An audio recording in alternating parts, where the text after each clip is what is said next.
तो आज हम डिस्कस करेंगे फॉर्मल लेटर के पैटर्न के बारे में। लास्ट क्लास में, लास्ट वीडियो में हमने डिस्कस करा था इनफॉर्मल लेटर हम कैसे लिखते हैं।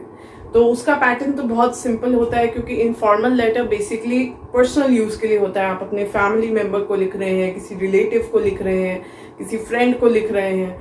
पर जो फॉर्मल लेटर है वो आपके ऑफिशियल यूज के लिए होता है। तो जिन स्टूडेंट्स को फॉर्मल और इनफॉर्मल में कोई कंफ्यूजन है, उसे याद करने का ये तरीका है कि फॉर्मल लेटर जो है वो ऑफिशियल यूज के लिए होता है, और जो इनफॉर्मल लेटर है वो हमारा पर्सनल यूज के लिए होता है। तो फॉर्मल लेटर का एक बहुत इंपॉर्टेंट पैटर्न होता है। फॉर्मल लेटर का एक पैटर्न होता है, एक फॉर्मेट होता है।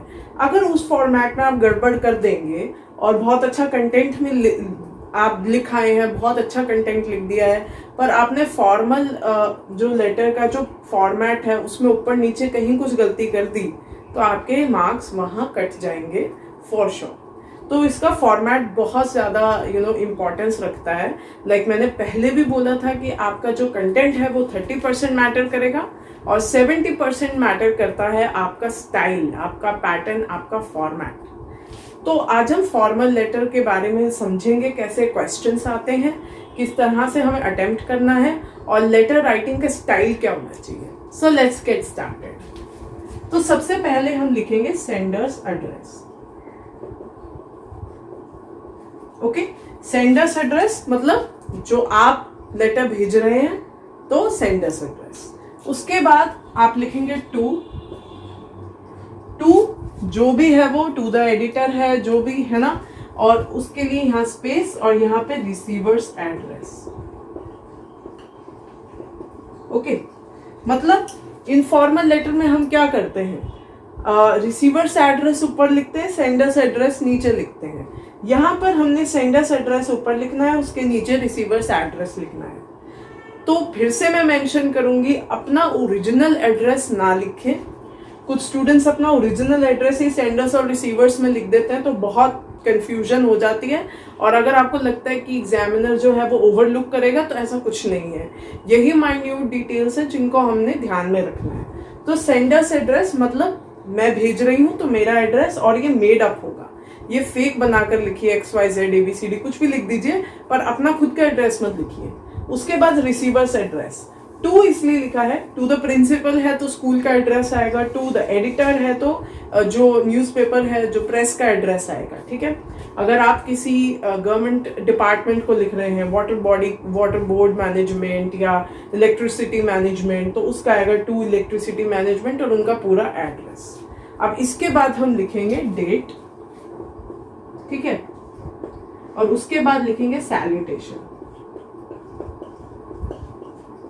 सैल्यूटेशन, अब जो हमारी सैल्यूटेशन इनफॉर्मल लेटर में भी होती है, पर वो डियर और वैसे ही होती है। यहाँ पर ऐसा नहीं, यहाँ पे आप रिस्पेक्टेड सर मैडम लिखेंगे, और रिस्पेक्टेड सर मैडम ही लिखते हैं, या सिर्फ सर लिखकर आप कॉमा डाल सकते हैं। उसके नीचे आएगी आपकी सब्जेक्ट लाइन,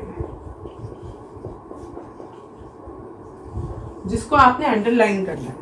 सब्जेक्ट लाइन मतलब आप क्यों लेटर लिख रहे हैं ब्रीफ में। लाइक सपोज आपके एरिया में वाटर क्राइसिस है, to let you know about the water crisis in this area, तो वो बहुत ब्रीफली एक लाइन में आप लिख देंगे और उसके बाद उसको एक्सप्लेन करेंगे। मोस्टली हमारे पास कैसे लेटर्स आते हैं, लेटर टू द एडिटर, है ना। तो लेटर टू द एडिटर में हम अपने क्राइसिस या कोई इश्यूज हो रहे हैं हमारी सोसाइटी में, उसके बारे में डिस्कस करते हैं। पर डायरेक्टली डिस्कस करना नहीं शुरू करना है। आपने सबसे पहले सब्जेक्ट लिख दिया, उसके बाद आप अपना जो भी इंट्रोडक्शन और जैसे भी स्टार्ट करेंगे, अगर आप टू द एडिटर लिख रहे हैं तो सबसे पहले आप ये लिखेंगे कि I have been reading your columns, और I have been an old member of your newspaper, I have been reading it for a really long time, your esteem newspaper, और मैं आपके कॉलम्स बहुत टाइम से पढ़ रहा हूँ, और आप सबके क्वेरीज और हर जगह के क्राइसिस को पोर्ट्रे करते हैं। तो हम भी एक क्राइसिस फेस कर रहे हैं, और फिर आप अपना क्राइसिस या जो भी इश्यूज में दिया है सोसाइटी के बारे में है, या सीवर क्राइसिस हैं, या फिर सीसीटीवी कैमरास नहीं है, इन सब चीज़ों के बारे में जो भी है आप उसमें डिटेल में लिख देंगे। और जब सबसे पहले हमने अपनी प्रॉब्लम बताई, ठीक है, अब प्रॉब्लम का सोल्यूशन भी हमारे पास है, राइट, तो सोल्यूशन या सजेशन भी उसके नीचे हमने डिस्कस करना है, बॉडी ऑफ द लेटर जो होगा हमारा उसमें। तो सबसे पहले जब हमने न्यूज़पेपर के बारे में थोड़ी डिटेल्स दी, उसके बाद हमने अपनी प्रॉब्लम लिखी कि भाई ये प्रॉब्लम है हमारे एरिया में, तो हम चाहते हैं कि ऐसा हो जाए, सोल्यूशन इसका ये है। अब सोल्यूशन हमें पता है बट वो हो नहीं रहा, इसलिए we are writing a letter to the editor कि वी होप कि आपके through we will get some help, we will get some input from the government या जो भी अथॉरिटी जिसको भी हम अप्रोच करना चाहते हैं, ठीक है। अब जब ये एक्सप्लेन कर दिया, इसके बाद एंड करेंगे। अब एंड करने के टाइम पर आप रिगार्ड्स सिंपल जस्ट लिख सकते हैं, रिगार्ड्स और जो भी नाम दिया हुआ है, and that's it, that's the way you and. इसमें कुछ ज़्यादा मुश्किल नहीं है, बट मोस्ट स्टूडेंट्स किस में कंफ्यूज होते हैं, ये जो ऊपर का पार्ट है ना, रिसीवर सेंडर, ये इसमें बहुत कंफ्यूजन है। तो इसको बहुत ध्यान से समझे कि सबसे ऊपर सेंडर्स का एड्रेस आएगा, उसके ऊपर आप टू जिसको भी भेज रहे हैं अपना लेटर उसका आएगा, फिर डेट, फिर सैल्यूटेशन रिस्पेक्टेड मैम सर, और उसके बाद सब्जेक्ट लाइन।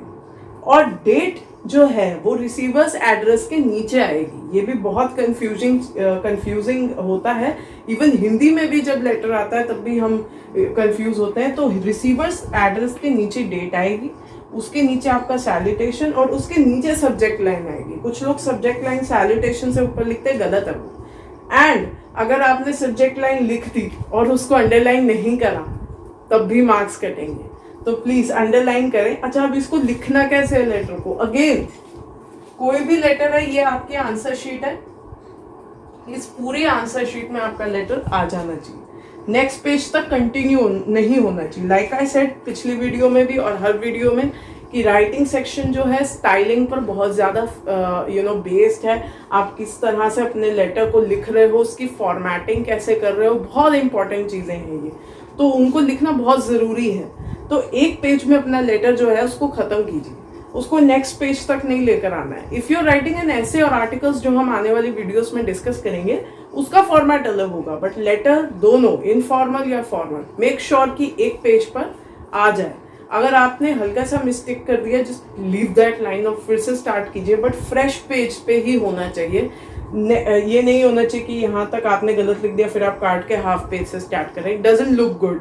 एक प्रॉपर शीट पर करें, इसलिए लेटर राइटिंग की प्रैक्टिस करें। इवन आपको कंटेंट आता भी है, जस्ट फॉर्मेट लिखकर प्रैक्टिस कर लें, ओके।